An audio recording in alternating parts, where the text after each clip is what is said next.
Bom dia, segundo ano, tudo bem com vocês? Então, nós vamos para o livro 4 hoje. A nossa literatura é uma literatura nova, né? Necessariamente nós não vamos começar basicamente com ela, que é o parnasianismo, né? Nós vamos começar falando assim ao longo das nossas conversas em vídeo, a gente vai conhecendo mais o parnasianismo, né? A gente vai ter no livro hoje a nossa aula com exercício, páginas 5 e 6 do livro, a nossa videoaula, página 7 até a página 11, da página 7 até a página 9 e da página 11 até a página 13, somente com a parte que a gente precisa estudar, né? Os exercícios a gente volta e vai fazendo depois. E para casa a gente tem a página 9 e a página 10. Então a gente vai falar sobre os últimos anos do século XIX, que é a Belle Époque ou Belle Époque, né? Tanto faz, qualquer uma das duas formas de falar, tá? É isso aí mesmo. Tá? A escola literária desse período ela é o parnasianismo. O início do parnasianismo ele vai se dar na França e não é na Europa. Foi o lugar de maior expressão, foi a França. Né? Muitas transformações, principalmente da mente, dos intelectuais, artistas, foram se intensificando nesse período, né? Principalmente na vida urbana, que a gente vai ver as grandes transformações ali na vida urbana, né? A industrialização, depois da Revolução Industrial, e as coisas começaram a fluir mais, então isso vai ficando muito pertinente em tudo que você vê, né? Nas artes, que você vai vendo assim, nas construções, aquelas artes, né, na construção, tipo assim, hoje a gente não vê umas casas assim com uns leões grandes, né, fazendo parte da escultura.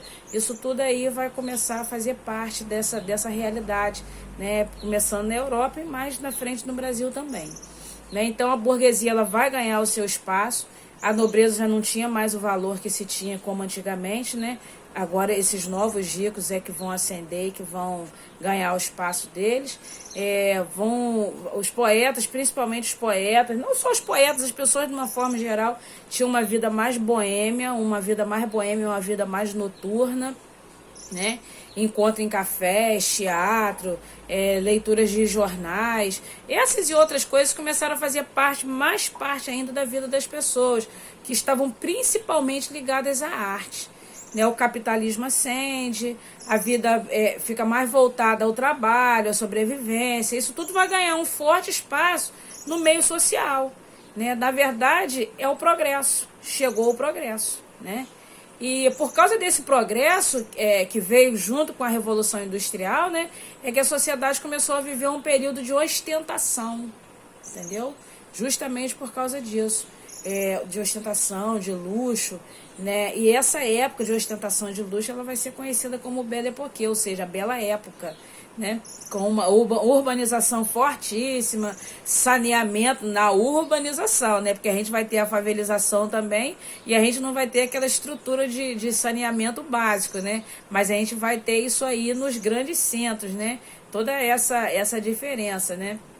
Vão surgir os cabarés, vai surgir o pneumático, que significa pneu, né? A abreviatura de pneumático é pneu. Vão vir a indústria cinematográfica, a Torre Eiffel, né? O Cassino de Paris, o metrô de Paris. Como isso começa a surgir em Paris, né? Na França, né? Paris vai ser o grande centro ali que vai efervescer com essas informações. Aí a gente vai ter isso aí, a bicicleta, né, o trem, né, o metrô, o telégrafo, tudo isso, gente, vai começar a ser moderno demais, né? Quer dizer, ou seja, é realmente uma bela época, né? Todas essas novidades surgindo aí. Também vão haver muitos problemas no subúrbio, né?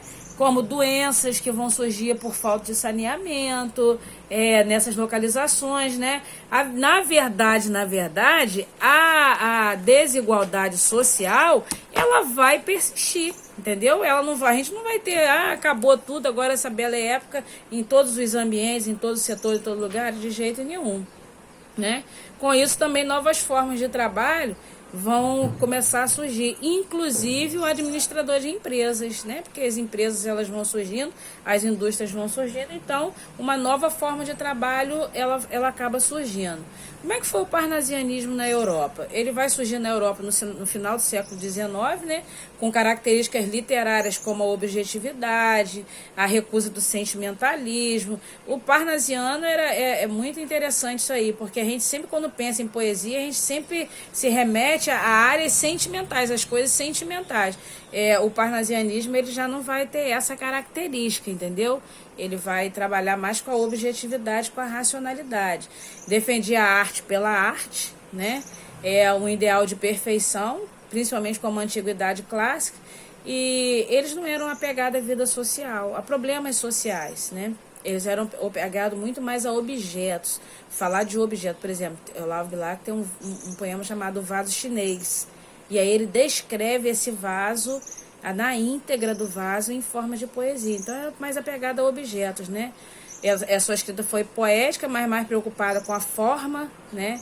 Tipo assim, métrica, soneto, a metrificação, né? O uso de soneto. E alguns assuntos bem selecionados com a realidade do mundo concreto. Quando eu digo concreto, é isso aqui, palpável, tá? Tipo assim, pedra, livro, carro, bicicleta, tipo assim, né? A gente vai ter poemas impessoais e imparciais também, sem demonstrar sentimentos, né? A poesia voltava-se para a descrição de objetos, como eu falei para vocês, paisagens, para ideias, meditações filosóficas. Os poetas escreviam versos alexandrinos e decassílabos. Versos alexandrinos são versos de 12 sílabas poéticas. E versos decassílabos são versos de 10 sílabas poéticas. E muito rico em rimas também. E o parnasianismo no Brasil, Dedéia? O parnasianismo no Brasil teve algumas transformações políticas, econômicas, sociais, né?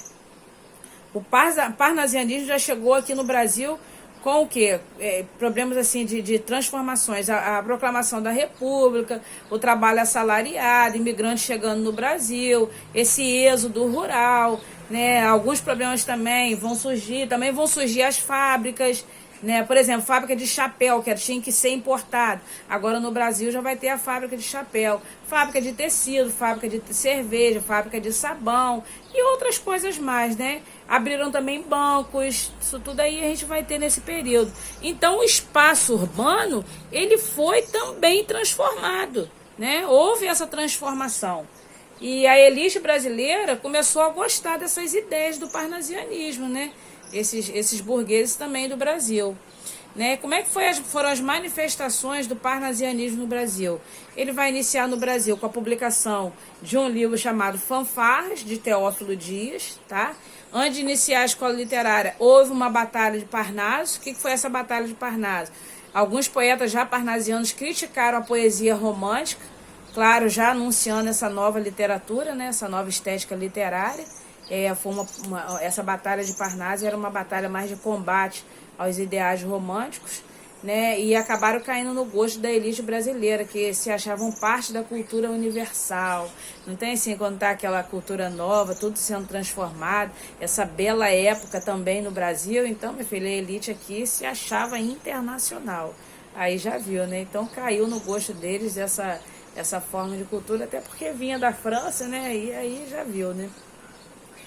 Eles achavam que eles tinham um bom gosto. Olha como é que nós apreciamos isso daqui. Os temas deles não são sociais, né? Mais a objetividade, a linguagem rebuscada. Tudo isso era apreciado pela elite brasileira.